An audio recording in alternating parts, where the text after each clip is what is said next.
আসসালামু আলাইকুম। ওয়ালাইকুম আসসালাম রহমতুল্লাহ বারাকাত। আজকের প্রশ্ন হলো ইসলামিক, আর প্রশ্নটি হলো হযরত মুহাম্মদ সাল্লাল্লাহু আলাইহি ওয়াসাল্লাম কোন গোত্রে জন্মগ্রহণ করেছিল?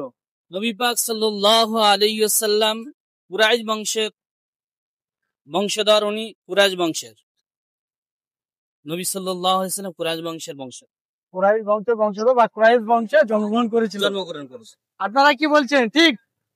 একটু বলেন। কুরাইশ বংশ।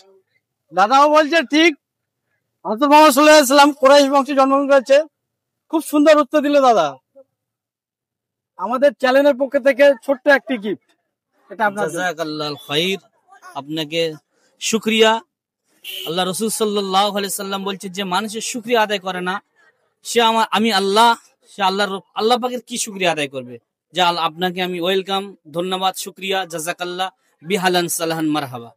কেমন লাগলো খেলে আমাদের সঙ্গে একটু বলবেন?